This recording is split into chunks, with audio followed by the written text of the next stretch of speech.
Baik, saudara, sebelumnya Bismillahirrahmanirrahim. Assalamualaikum warahmatullahi wabarakatuh. Waalaikumsalam warahmatullahi wabarakatuh. Alhamdulillahirabbil alamin wa syukurillah. Jadi pada pagi siang hari ini Selasa tanggal 26 Agustus tahun 2025, kuliah yang kedua dari mahasiswa program studi S2 Pendidikan Matematika UNY. Ya. Nah, ini kuliah melalui Zoom, ya, karena ada di universitas baru dipakai untuk acara wisuda besar-besaran kalau nggak salah. Baik. Nah, Anda semua sudah mengajukan pertanyaan dan saya juga sudah membuat pertanyaan karena memang sebenar-benar filsafat adalah olah pikir. Sebenar-benar olah pikir dimulai dari bertanya atau ditanya. Gitu kan. Yang bertanya sembarang, ya bertanya juga sembarang. Masalahnya ialah tidak semua perkara bisa ditanya. Dan tidak semua pertanyaan bisa dijawab. Itu yang jadi masalah. Dan, nah, oleh karena itu, Anda tadi sudah menjawab tadi malam ya, tadi malam sampai tadi pagi sudah menjawab kuis saya. Nah, sudah diketahui hasilnya sesuai dengan harapan saya. Tujuannya ialah kuis itu ada dua macam, yaitu mengadakan yang mungkin ada menjadi ada di dalam pikiran Anda. Kok ada begitu ya? Nah, begitu. Yang pertama, yang kedua, kalau hasilnya tidak baik, hampir semuanya 0, memang itu kesengajaan. Ya. Kesengajaan dari program aktivitas ini supaya apa? Supaya kita selalu senantiasa dalam keadaan rendah hati. Rendah hati bukan berarti rendah diri. Rendah hati itu lawan dari kesombongan. Sebab modal utama orang mencari ilmu dalam suasana rendah hati. Tidak boleh sombong. Itulah sebabnya rendah hati di dalam hati, kemudian di dalam pikiran itu mengosongkan ya dari konsep-konsep yang dianggap sebagai mitos atau hantu ya, yang sudah tidak bisa dipikirkan lagi. Ya. Orang Yunani dulu punya mitos bahwa pelangi adalah jembatan dari bidadari yang turun dari surga ke bumi. Ya. Nah, itu adalah mitos. Nah, dalam rangka bertanya dan ditanya, Anda sudah membuat 2 pertanyaan ditulis di WA. Namun sebelum saya tunjuk, saya lebih suka menawarkan diri saja atau menawarkan kepada Anda siapa yang hendak menyampaikan pertanyaan terlebih dahulu secara lisan, tunjukkan jari tangannya begitu. Susiana silakan sampaikan secara lisan yang singkat-singkat saja. Baik, Prof. Jadi ada 2 pertanyaan yang ingin saya sampaikan, Prof. Yang pertanyaan umum itu pertama, ya. Oke, satu saja, Prof. Dari kuis ini dulu, Prof ya. Saya menjawab, Prof, Yang umum untuk dulu, nomor 2. Yang umum dulu. Apa? Yang umum. Oh, yang umum. Apakah, Prof, apakah matematika itu diciptakan atau ditemukan, Prof? Ya, baik. Itu sejalan dengan aliran filsafat. Parmenides berpendapat segala sesuatu itu bersifat tetap. Tidak mengalami perubahan. Bahkan perubahan itu pun bersifat tetap. Itu Parmenides. Itu awal filsafat, awal ilmu, awal daripada filsafat klasik zaman Yunani kuno. Filsafat pertama. Tapi dibantah Pendapat itu dibantah oleh Heraklitos. Heraklitos berpendapat bahwa segala sesuatu itu mengalami perubahan. Tiadalah segala sesuatu itu tetap kecuali mengalami perubahan. Kan begitu.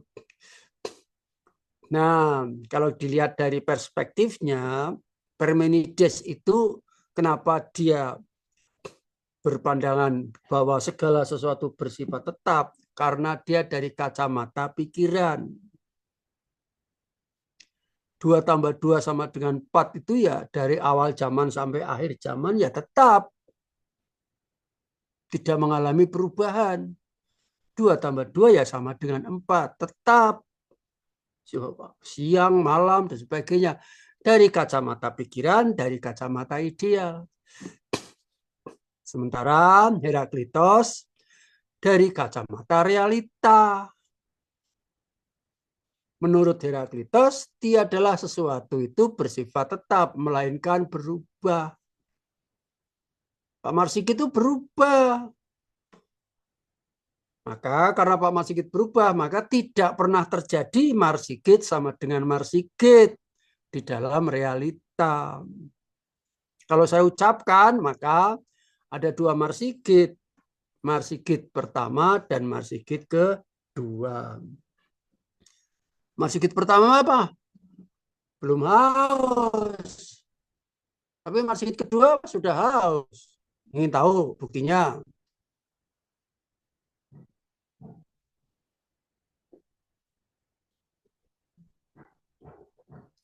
Nah, ini Marsikit kedua. Maka dalam realita tidak pernah terjadi diri sama dengan diri. A sama dengan A, Marsikit sama dengan Marsikit. Di dalam realita atau bentuk fisiknya. Kenapa? Secara filsafat, realita itu hukumnya kontradiksi. Kontradiksi itu apa? Hukum perbedaan. Maka kalau ingin menyamakan ya, penyeragaman di dalam realita, itu sebetulnya menyalahi kodrat. Ya, hanya berusaha saja. Tapi kalau tidak bisa ya jangan kemudian absolutely dihukum. Kan begitu. Kecuali yang bersifat dasar fondamen. Dasar dan fondamen itu ada di dalam pikiran. Maka dalam pikiran itu persis. Marsikitnya sama dengan Marsikit, A sama dengan A, 4 sama dengan 4, 2 ditambah 2 sama dengan 4. Maka matematika itu hanya benar ketika masih di dalam pikiran. Begitu diucapkan sudah salah. Apalagi ditulis. Ya. 2 tambah 5 sama dengan 7. Enggak ada itu 2 tambah 5 sama dengan 7. Dalam realita enggak ada. 7 lebih besar dari 5. Dalam realita enggak ada. Sebab 7 itu aku tulis pakai pensel. 5 aku buat pakai baliho. Di dalam realita, maka aku menemui bahwa 7 lebih kecil dari 5. Jadi 7 lebih besar dari 5. Dan tetap itu hanya dalam pikiran. Filsafat itu mengalir. Seperti aliran sungai turun dari gunung. Ada mata air di situ, turun ke laut. Sekarang kita sedang berenang-renang di laut. Berenang dalam pikiran. Pikirannya siapa? Ada 2 aliran. Aliran tetap, aliran berubah, aliran tetap. Di situ ada Plato. Aliran berubah, di situ ada Aristoteles. Plato berpendapat bahwa matematika itu sudah jadi. Dan itu ciptaan Tuhan. Ya, Prof. Tidak akan pernah bisa berubah. Kalau kamu belum bisa, hanya memang belum bisa saja. Belum ketemu. Maka Plato bikin perguruan. Perguruan Plato.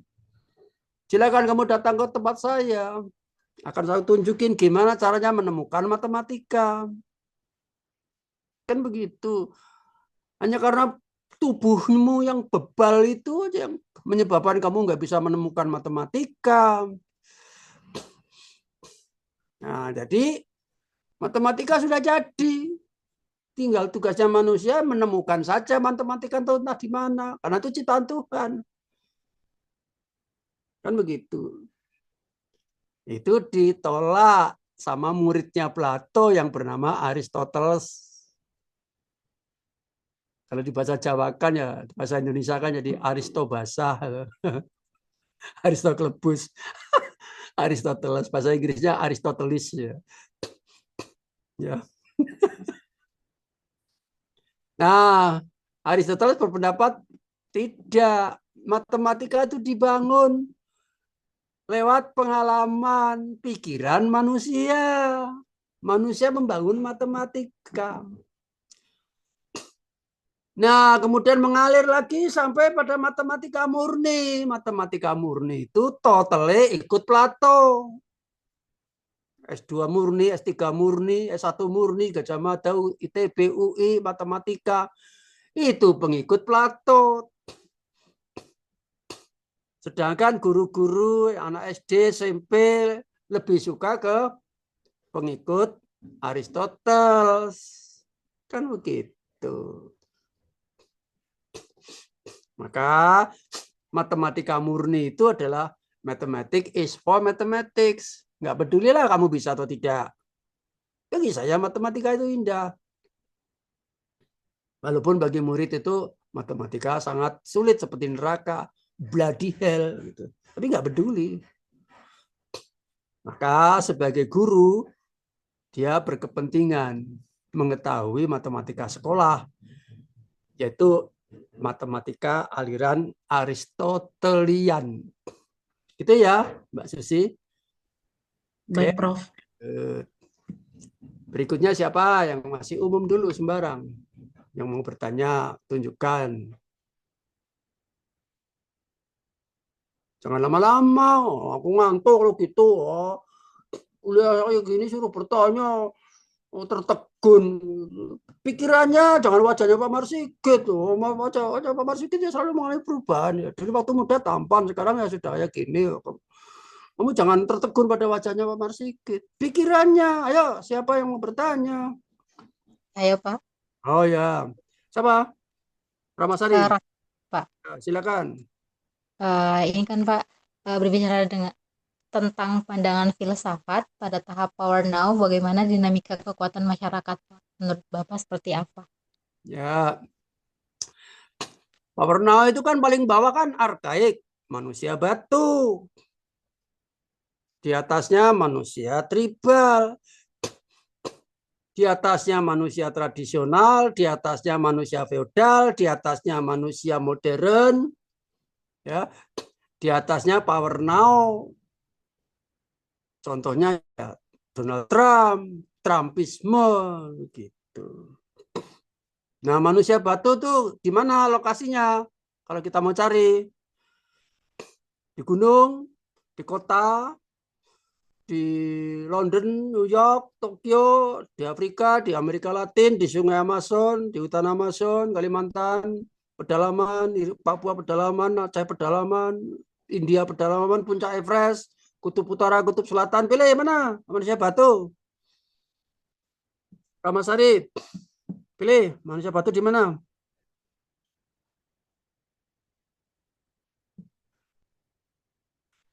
Mic-nya, Mbak. Kamu itu mic-nya. Bagaimana kalau yang di Amerika Pak? Oh, manusia batu di Amerika. Baik. Berarti Anda belum berfilsafat. Anda terkena fata morgana. Ya, sebenar-benar filsafat adalah metafisik.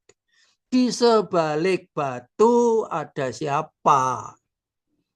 Ternyata ada diriku, ada dirimu yang bebal. Sudah disuruh baca, nggak mau baca. Dan nggak mengerti. Itulah sebenar-benar manusia batu. Di mana? Di situ. Di depan saya. Kalau kamu semuanya nggak mau baca dan nggak mau belajar. Kok sulit-sulit sampai di Amerika Latin? Ya, manusia batu adalah diriku, dirimu yang nggak mau belajar. Ya, itu. Jadi mulai dari belajar sampai kepada power now. Nah, power now itu adalah manusia yang purna. Ya, tapi jangan sampai kepleset. Kalau sudah purna kemudian main kekuasaan, ya, ujung-ujungnya korupsi, kan begitu kan? Nah, gitu. Manusia yang teraktualisasi diri yang bisa membangun dunia. Membangun dunia itu apa?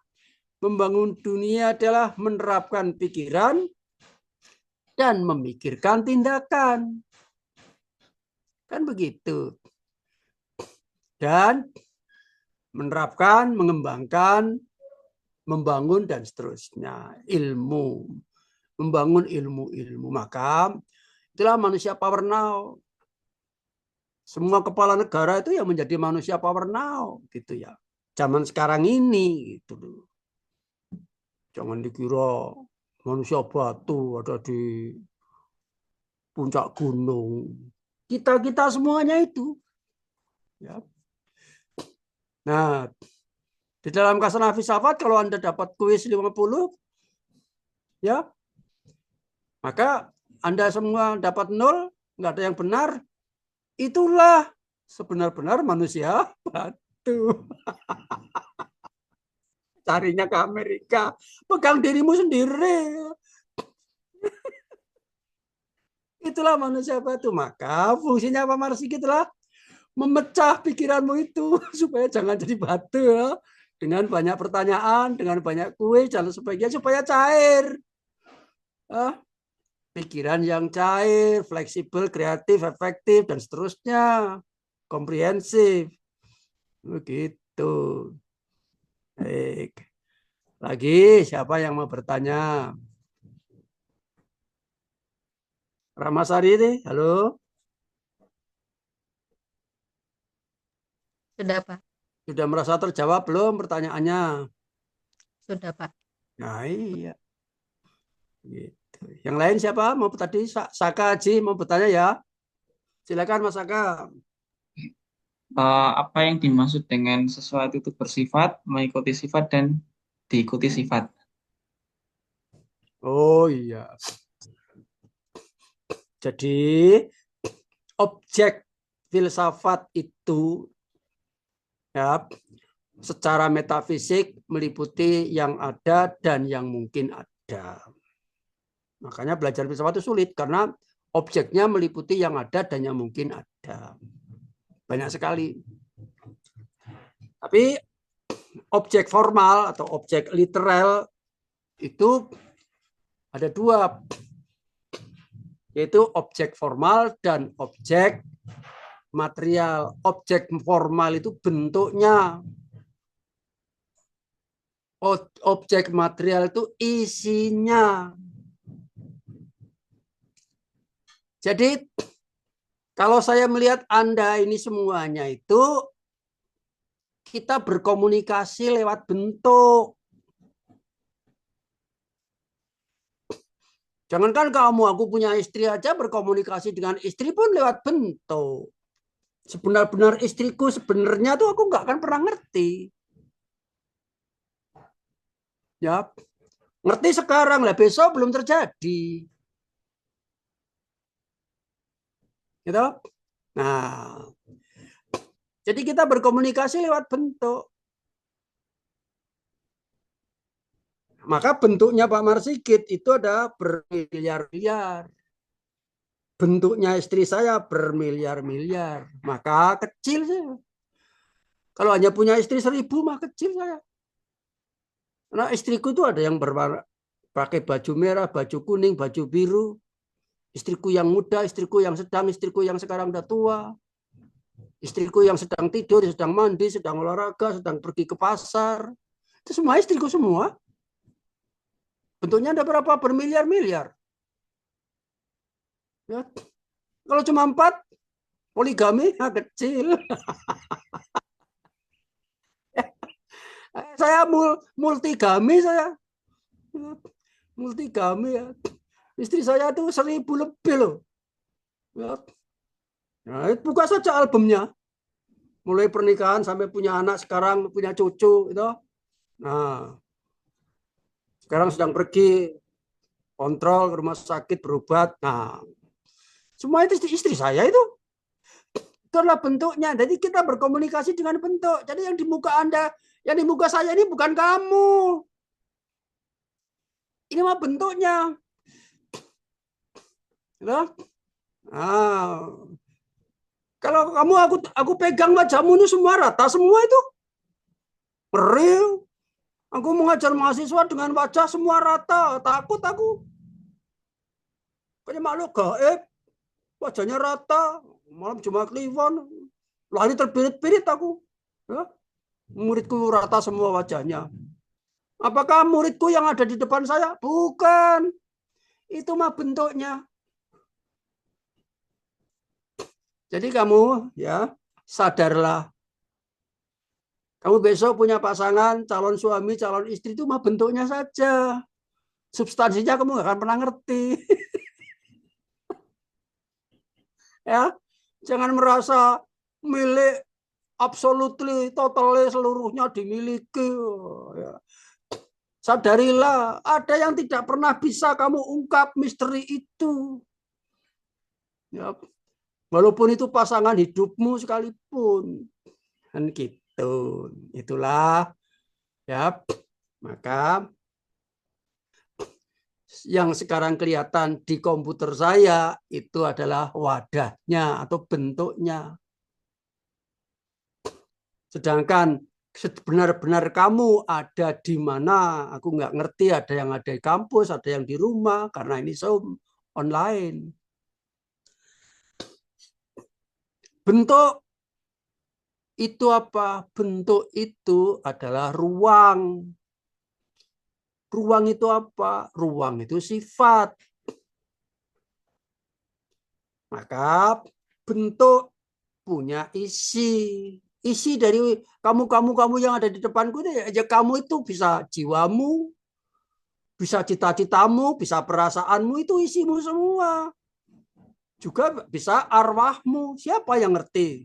Siapa yang pegang? Ya, siapa yang bisa menjelaskan tentang arwah masing-masing? Kan nggak bisa. Jangankan orang lain, dirimu saja nggak akan pernah bisa tahu substansi yang sebenarnya dari dirimu itu. Kamu hanya menjalani saja dari kehendak daripada Allah Subhanahu wa taala. Kan begitu. Maka ya, bentuk sebagai wadah, sebagai sifat itu ternyata mempunyai macam-macam. Prasasti sekarang jilbabnya hitam, Amalia krem, Anissa krem, Puput hitam. Di rumah ada jilbab warna biru. Itu semuanya isi. Isi daripada kamu semuanya.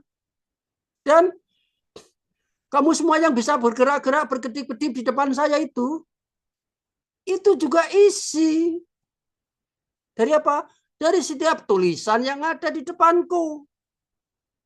Aulia, mana Aulia? Aulia Senawati. Oh, geleng-geleng. Geleng-geleng.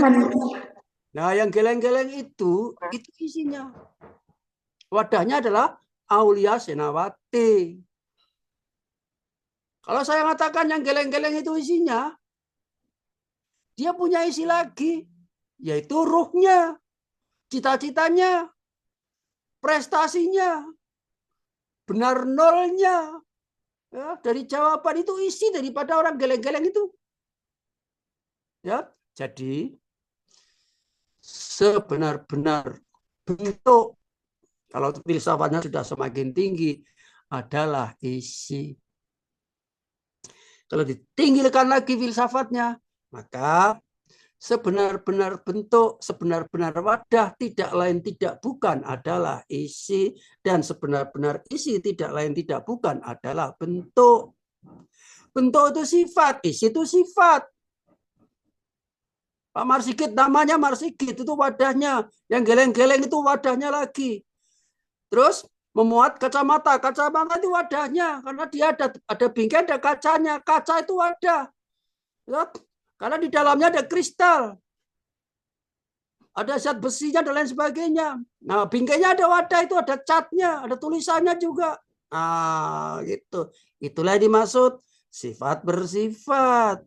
Sifat memuat sifat, sifat memuat sifat, sifat mengandung sifat, dan sifat terkandung di dalam sifat. Hidup ini hanya permainan sifat saja. Itu ya Mas Akad. Jawabannya. Baik. Kita sampai jam berapa?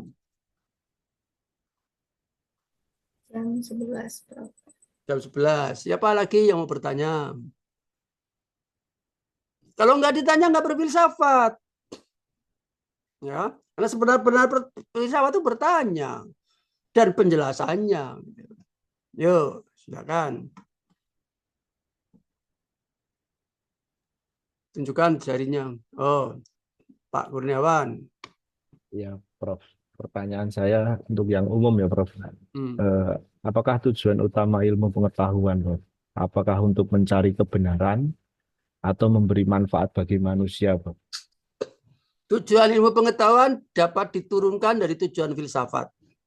Sebab semua ilmu pengetahuan itu produk filsafat. Sedangkan tujuan berfilsafat itu ada dua. Satu, menjelaskan apa yang engkau ketahui di dalam pikiranmu. Dan tidak ada orang yang mampu menjelaskannya itu secara sempurna. Yang kedua, memahami apa yang ada di luar pikiranmu. Dan tidak ada yang manusia yang bisa memahami apa yang ada di luar pikirannya. Mereka semua hanya berusaha. Itulah arti ketidaksombongan. Itulah arti kebajikan dari orang berfilsafat. Tahu diri. Kalau dia hanya mengerti sedikit, apa yang dia banggakan? Kan begitu kan? Maka sesuai dengan objeknya, objek filsafat adalah, objek metafisik adalah meliputi yang ada dan yang mungkin ada. Ya. Meliputi yang ada dan yang mungkin ada. Nah, jadi tujuan berfilsafat adalah bagaimana mengadakan yang mungkin ada. Mungkin ada masih di luar pikiran. Kalau ada itu sudah berada di dalam pikiran.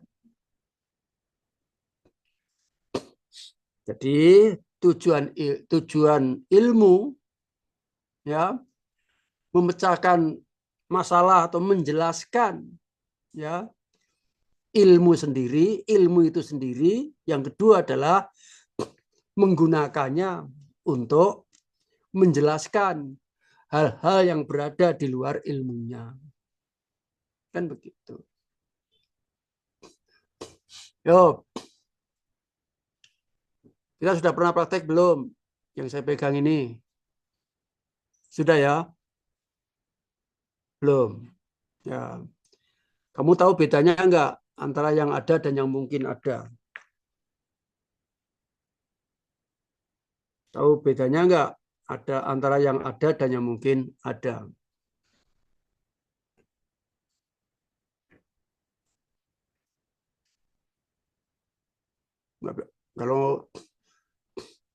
Kalau enggak dijawab ya berarti memang Anda bingung toh. Baik. Izin menjawab, Prof. Kalau misalnya ada itu sudah pasti. Kalau mungkin ada, belum pasti. Bisa ada, bisa tidak ada. Itu awam. Kalau filsafat bukan begitu jawabannya. Terangkan ya, bagiannya ada dan yang mungkin ada. Ada itu adalah ada di dalam pikiran. Mungkin ada adalah mungkin ada terhadap pikiran. Kan begitu. Ada itu ada dalam pikiran. Nah, sekarang pikiran itu apa? Pikiran itu pembeda, membedakan antara yang ada dan yang mungkin ada. Kan? Yaitu berpikir adalah tempat kedudukan konsep-konsep. Ya. Yang saya pegang ini, siapa yang tahu apa yang saya pegang? Pakai ilmumu, semua ilmu kerahkan semuanya. Ilmu biasa, ilmu yang tinggi, ilmu tenaga dalam, ilmu tua, ya. Yang baik-baik jangan ilmu santet, gitu.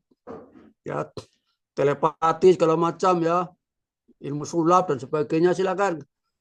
Siapa yang bisa mengetahui apa yang saya pegang ini? Sudah? Nyerah? Oke. Kamu ingin tahu nggak apa yang saya pegang ini?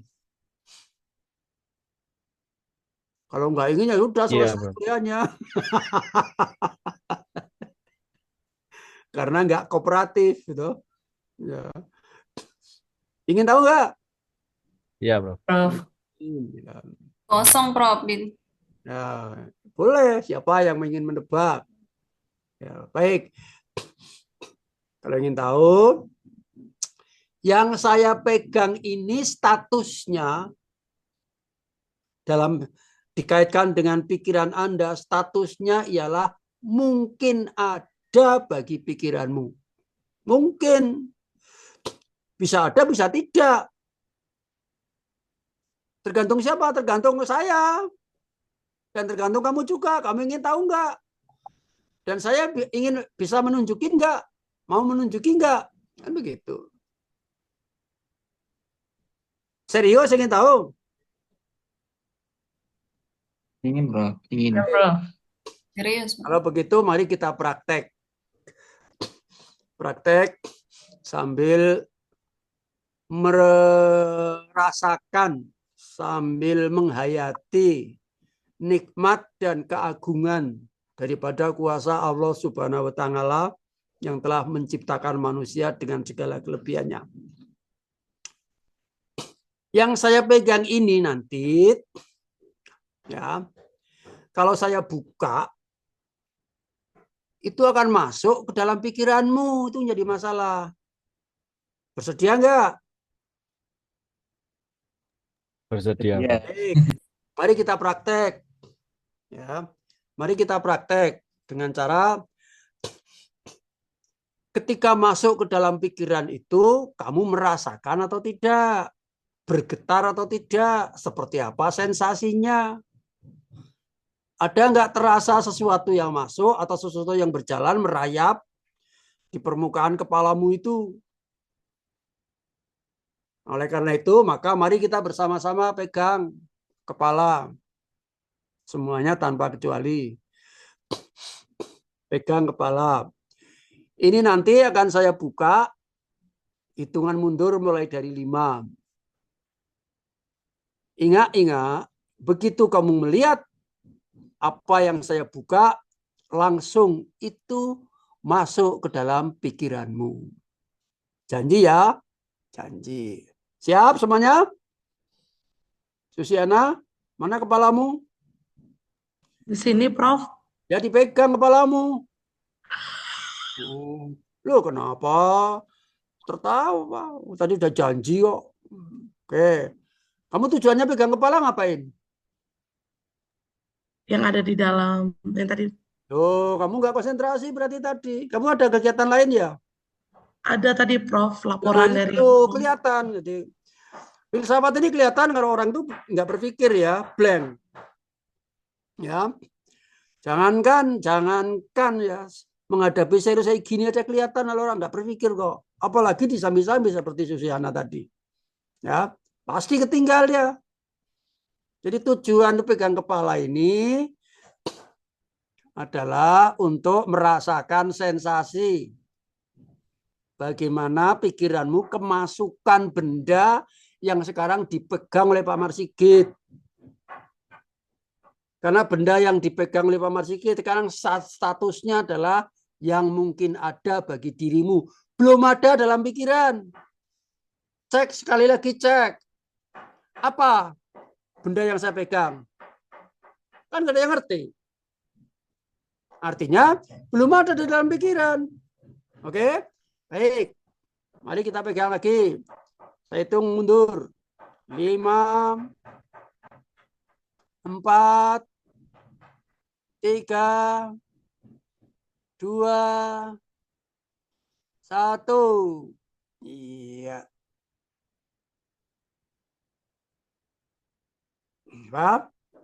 Ini adalah tutup botol tetes mata. Ya. Nah, saya perlihatkan, saya ucapkan. Ya, lepas. Terasa nggak terasa, mau tidak mau, sengaja nggak sengaja. Tutup botol tadi sudah masuk di dalam kepalamu. Prasasti, tutup botol tadi warnanya apa? Putih, Bapak. Oh, bisa. Padahal sekarang nggak lihat. Tadi sudah lihat. Nah, itu maksudnya tutup botol itu sudah berada di dalam pikiranmu. Gitu loh. Coba dicari, diraba-raba mana yang menonjol pikiranmu itu. Jangan-jangan tambah besar. Itu baru tutup botol loh. Belum lagi mus. Sebesar mus nanti bisa masuk dalam kepalamu gimana? Ya? Wah, luar biasa. Itu yang nggak pernah dirasakan dan nggak pernah dipikirkan oleh orang-orang yang tidak mau berpikir. Apalagi manusia batu. Jangan dikira unjuk muka kayak gini sudah langsung berpikir. Susiana tadi buktinya blank. Begitu. Nah, jadi tutup botol tadi yang berwarna putih sekarang sudah ada di dalam pikiran. Ya. Bu Susiana, tutup botol tadi besar atau kecil? Kecil, Prof. Kecil, betul. Karena sudah ada di dalam pikiran, maka bisa menjelaskan. Tapi sebenar-benar orang tidak ada yang mampu menjelaskan secara sempurna. Coba tutup botol tadi, gitu. Kandungan zat kimianya apa? Nggak ngerti. Aromanya apa? Harganya berapa? Nggak ngerti. Mereknya apa? Nggak ngerti.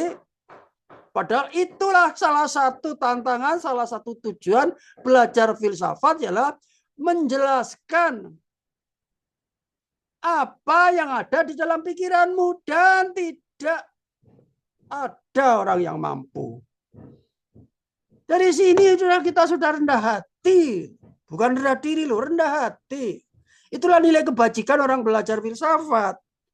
Beda dengan politik. Karena apa? Filsafat itu mencari orang jujur. Sedangkan politik nggak jujur nggak apa-apa. Yang penting sesuai kebutuhan.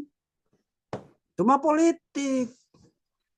Nah, jadi semakin relevan belajar filsafat. Di tengah-tengah sekarang kita ramainya berpolitik, semakin banyak orang yang tidak jujur. Masih ada kuliah ini. Ya, yang tujuannya adalah mencari orang jujur. Jujur itu kalau di dalam filsafat namanya murni. Murni bahasa Inggrisnya pure. Maka matematika murni boleh dikatakan matematika jujur. Kalau nggak jujur, nggak ada matematika. Kalau 5 tambah 2, untuk kamu 8 ya 8. Untuk si dia 6 saja 6. Itu matematika kok nggak jujur. Itu namanya bukan matematika, ini mah politik itu. Ya. Nah, gitu. Ya. Maka mencari dalam bahasa Indonesianya, bahasa Inggrisnya itu adalah kritik. Maka di luar negeri, di Eropa itu asli. Kritik itu aslinya artinya adalah mencari dalam rangka untuk membangun kebaikan atau membangun ilmu. Tapi kalau sudah masuk di Indonesia karena terkontaminasi dengan politik, maka di Indonesia kritik itu artinya ialah mencari dalam rangka mencari kelemahan untuk menjatuhkan atau menghancurkan. Tahulah, ya. Makanya medsos ya medsos, mikir ya mikir. Ya, maka zaman sekarang ini yang terselamatkan itu yang punya pikiran, yang mau berpikir, ya move on, tidak mau jadi manusia batu saja. Oh.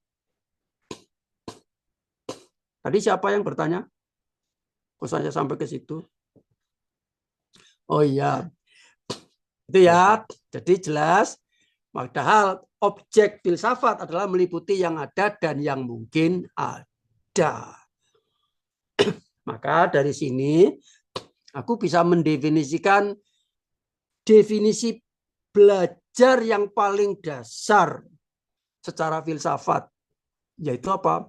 Sebenar-benar belajar adalah mengadakan, ya, membuat yang mungkin ada menjadi ada. Ya, salah satu metodenya adalah metode kuis. Kamu jadi tahu kalau ada jawaban seperti itu. Seaneh-aneh dunia, senyaman-nyaman dunia, ya, seheboh-heboh dunia, kok ada ya orang bertanya begitu dan jawaban seperti itu? Hanya ada di sini Pak Marsigit itulah. Maka karena kamu belajar kepada Pak Marsigit, sebenar-benar filsafat adalah pikiran Pak Marsigit. Begitu. Satu lagi atau dua lagi boleh. Silakan bertanya. Tunjukkan tangan. Yo, jangan hanya jadi manusia batu.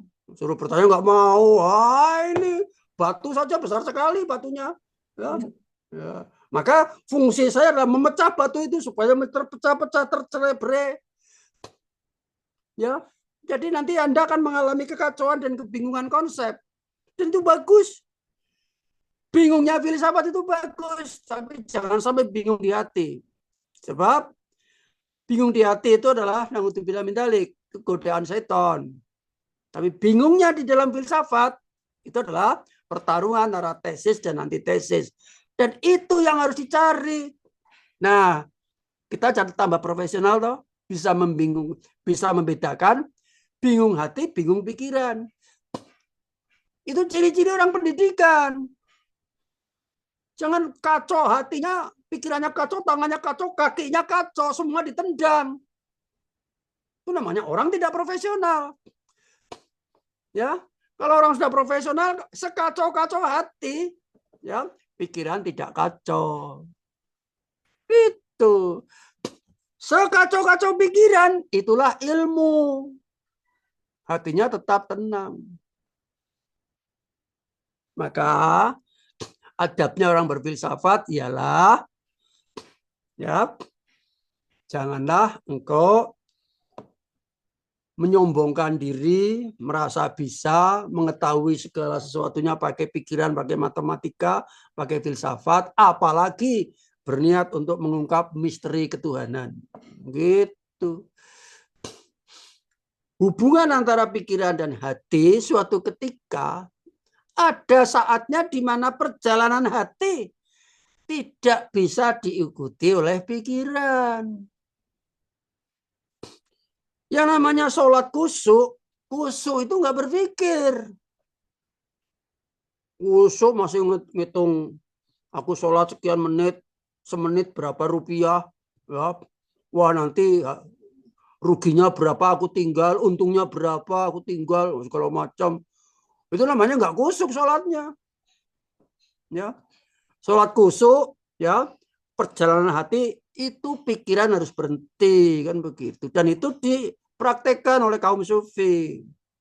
Ya, kaum sufi atau di Indonesianya tarekoh itu mendalami keislaman, mengolah hati. Kalau dia zikir, kalau dia wirid, bahkan sampai tertidur dia, kan begitu. Dan ketika tertidur, hatinya tetap zikir, dia membaca kalimat Allah, ya, menyebut asma Allah, kan begitu. Walaupun tertidur, pikirannya berhenti, hatinya tetap berjalan. Itu maksudnya pendalaman daripada ibadah menurut versi Islam, menurut kaum sufi. Begitu. Di kampung-kampung banyak sekali kamu belajar sama bapakmu, tetanggamu ada itu pondok-pondok pesantren. Aku juga pernah itu, ya, malang melintang mempelajari, mengamalkan sufi-sufi itu, ikut iktikaf di masjid-masjid dan sebagainya. Itu, ya, coba saja sebagai pengalaman. Ya, ada gurunya masing-masing. Gurunya kalau di spiritual itu tersembunyi. Kalau di urusan dunia ya Pak Marsikitnya gurunya kan ditempel-tempel di mana-mana. Kuliah oleh Profesor Dr. Marsikit MA itu guru dunia gitu loh. Tapi kalau spiritual pekerjaannya hanya zikir saja gurunya. Nggak ada pegang HP, nggak ada pegang komputer, segala macam. Diurusin semua oleh santrinya. Begitu. Siapa lagi mau bertanya? Saya Prof. Apa nama? Mana? Oh, Aulia Senawati. Kamu aslinya mana? Lampung, Prof. Lampung, namanya kok Senawati. Tapi orang Jawa asli, Prof. Oh iya, Jawanya Jawa Timur, Jawa Tengah, Jawa Barat. Jogja. Oh, Jogja, betul ya. Aulia Senawati. Sena tuh Werkudorowati. Ya. Wah, silakan bertanya apa? Prof, izin bertanya, bagaimana kebenaran itu di mata filsafat? Apakah ada kebenaran yang saklek? Atau kebenaran itu bagaimana? Terima kasih. Sebenar-benar filsafat adalah sopan santun. Setinggi-tinggi ilmu adalah orang yang ngerti sopan santun. Kalau orang tidak punya sopan santun, itu namanya tidak berilmu. Minimal tidak punya ilmu sopan santun.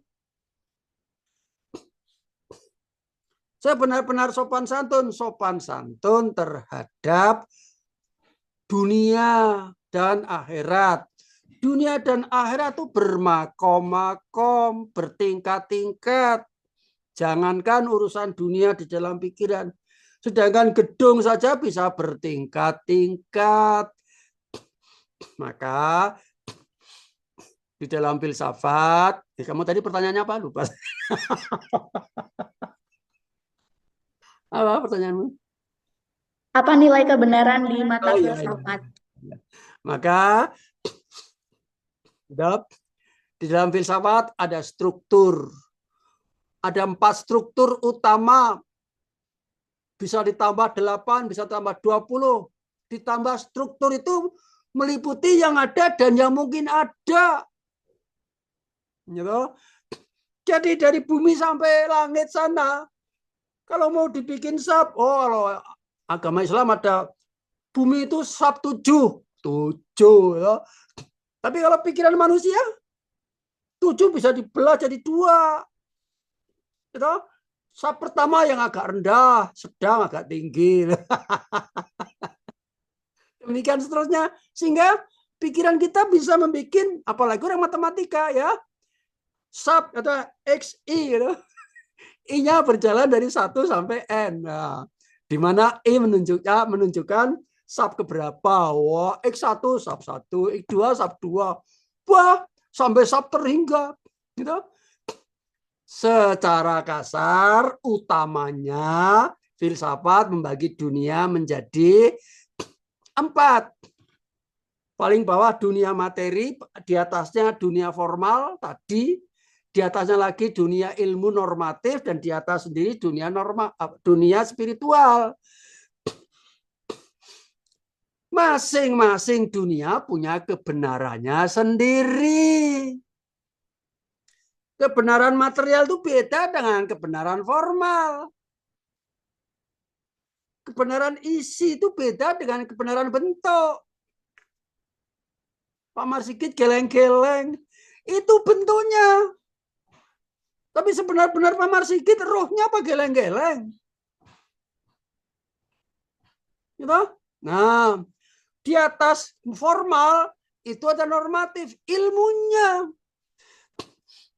Kebenaran ilmunya di atas normatif, ada spiritual, kebenaran spiritual beda.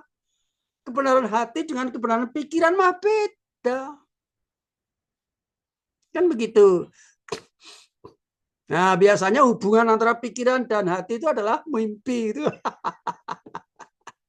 Aku mimpi, oh pasti bener, berarti kamu paksakan dia pakai logika. Gitu? Ya, begitu.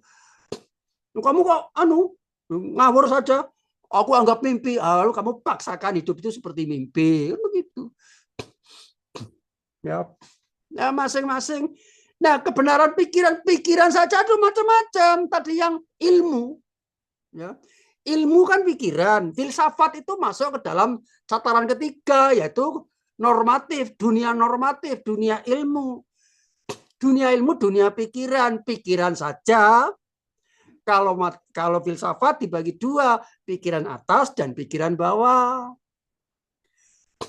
Pikiran atas logika, pikiran bawah itu realita. Walaupun realita pikiran. Beda dengan material. Material tadi di bawah formal. Yang 4 tadi formal, normal, normatif, spiritual. Ini normatif. Normatif itu pikiran. Pikiran itu atas bawah. Atas logika, bawah realita. Atau empiris. Ada tokohnya masing-masing. Atas tokohnya René Descartes, bawah tokohnya David Hume. Gitu. Maka sebenar-benar berfilsafat, sebenar-benar ilmu adalah untuk mencari orang jujur. Maka Immanuel Kant membuat buku namanya The Critique of Pure Reason. Kritik itu mencari, pure itu murni, reason itu pikiran. Mencari pikiran murni itu pikiran jujur. Mencari pikiran jujur. Pikiran jujur itu setidaknya menurut Immanuel Kant ada 2 indikator. 1, logika. Kamu orang jujur, oh berarti logikanya benar. Pakai logika. Logika itu apa? Logika itu konsisten. Nggak ada logika kalau nggak konsisten. Konsisten itu apa? Konsisten itu sama. Kemarin dia ngomong apa, sekarang ngomong apa, dia ngomong apa, besok sama. Kemarin A, sekarang A, besok juga A. Oh itu konsisten, itu logis. Oh berarti kamu jujur. Tapi kalau kamu ketemu orang, ngomongnya tidak logis. Kemarin ngomong A, sekarang B, besok C. Hati-hati. Dia ciri orang yang tidak jujur. Hati-hati. Itu di dunia atas. Jadi benarnya logika itu apa? Kalau dia konsisten. Maka disebut kebenaran koresponden, kebenaran koherensi. Matematik itu kebenaran koherensi. Atau kebenaran apa? Konsistensi. Sedangkan pikiran yang di bawah atau pikiran realita itu ialah kamu orang jujur itu kalau cocok dengan realita. Gitu ya. Wah, istriku jelek, oh. Jelek. Setelah tampil, lo istrimu cantik banget kok. Oh, kamu nggak jujur berarti. Gitu. Nah, tidak cocok dengan realita omongnya. Dan begitu. Wah, aku miskin. Wah, tabunganmu sekian miliar kok. Oh, berarti kamu nggak cocok dengan realita. Berarti kamu pembohong. Tidak jujur. Nah, itu. Di tengah ramainya medsos berpolitik sekarang, luar biasa gaungnya, full of ketidakjujuran, muncullah pencerahan kuliah filsafat, mencari orang jujur. Setidaknya 2 indikator, dia logis, 2 cocok dengan realita. masih ada 2 indikator lagi, masih ada indikator lagi, masih ada. Nanti akan saya tayangkan bukunya sebagai tugas ketiga. Dan begitu. Nah, maka kebenaran spiritual beda lagi. Sebenar-benar kebenaran spiritual itu hanya milik Allah. Hanya kuasa Tuhan. Apalah daya manusia. Sebab apa? Landasan spiritual, domain spiritual adalah domain hati. Landasannya adalah landasan keyakinan. Yakin sudah selesai. Beda dengan landasan pikiran. Pikiran macam-macam. Atas, ya, landasan yang logika, landasannya itu adalah pakai pondasi. Atau tidak pakai pondasi, atau intuisi. Sedangkan landasan yang di bawah, yang realita juga sama. Pakai pondasi, pakai intuisi, atau tidak pakai pondasi. Logika itu ada 2 macam, ada 3 macam. Ada logika yang berpondasi, logika yang tidak berpondasi, dan logika yang intuitif. Loh, logika yang berpondasi itu seperti apa? Janji. Kan gitu kan? Janji. Maka perjanjian itu adalah awal daripada logika. Kesepakatan. Dalam matematika disebut sebagai definisi. Semua definisi itu adalah perjanjian. Definisi bilangan prima adalah mari kita janji bersama-sama.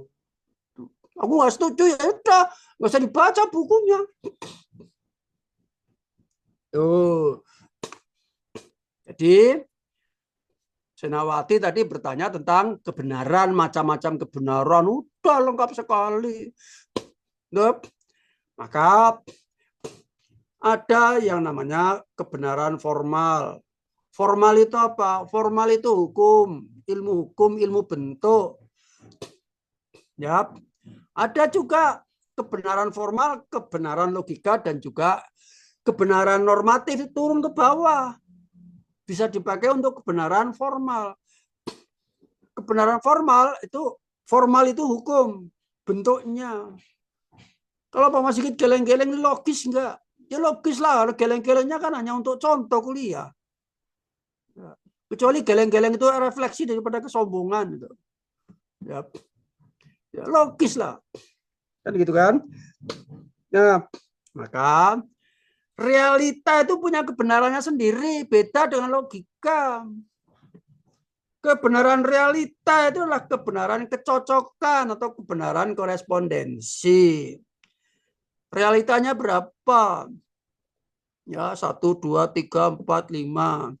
Realitanya Sakaji cengengesan sekarang. Ya. Nah, kalau saya mengatakan Sakaji itu cengengesan, yang lain bisa. Realita ini bisa disaksikan oleh triangulasi. Benar nggak?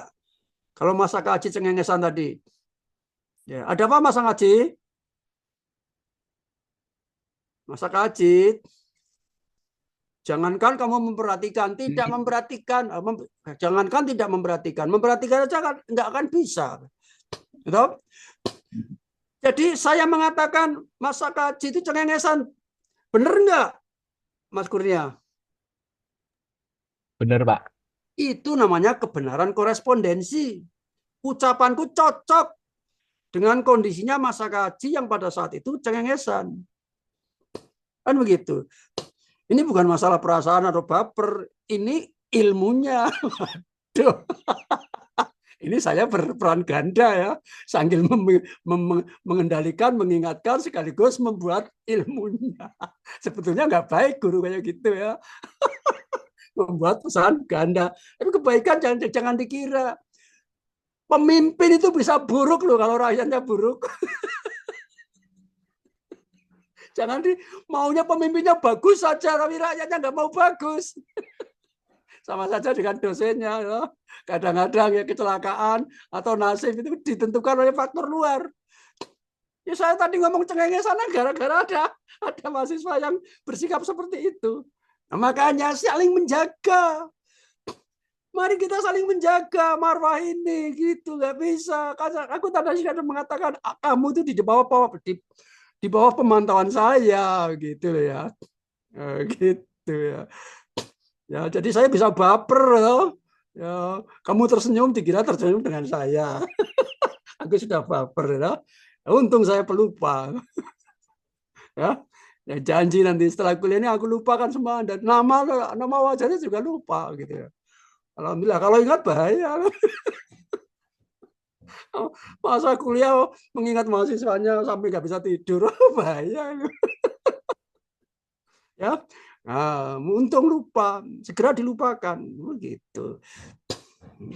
Baik, itulah kira-kira. Kalau masih ada satu lagi boleh. Ya, kalau masih ada satu lagi boleh. Ya. Mas, ya, maka ini rezeki ya, rezekinya macam-macam tuh. Itu ya, seseorang itu dijaga. Ini kan direkam gitu loh ya. Kan tadi kamu direkam gitu ya. Baik. Diperhatikan betul-betul aja. Oleh karena itu perlu direkam supaya itu diulangi. Ya. Supaya kuliah itu bisa diulangi, diputar lagi. Kalau tidak diputar lagi lupa. Saking banyaknya pokok persoalan dan mengkonstruksinya itu, ya. Makanya silakan. Saya minta izin kepada Anda semuanya, masa kaji, khususnya pada masa kaji. Halo, masa kaji. Ya. Ya, aku minta izin ya nanti supaya video ini bisa di YouTube-kan oleh Mbak Sasvia. Diizinkan oleh Mas Sakaji. Izinkan, Pak. Baik, nggak apa-apa ya. Nggak Anggap apa-apa. tadi berguru saja gitu ya. Ya. Nah, kalau nggak diizinkan ya diedit bagian tadi yang terakhir itu. Baik, itu saja dari saya. Nanti saya akan kirimkan tugas 3. Ya, akan kirimkan tugas 3. Saya minta maaf kalau ada kesalahan dan kekurangannya. Ya, saya mengucapkan selamat kepada Anda untuk tetap menuntut ilmu sampai akhir hayat. Ya, kan begitu. Baik. Marilah kita akhiri pertemuan kita dengan berdoa, disilakan. Alhamdulillah rabbil alamin, cukup. Assalamualaikum warahmatullahi wabarakatuh. Waalaikumsalam. Terima Prof. Makasih banyak, Prof. Ya, tolong dipantau WA-nya, nanti akan saya kirimkan tugas 3. Good.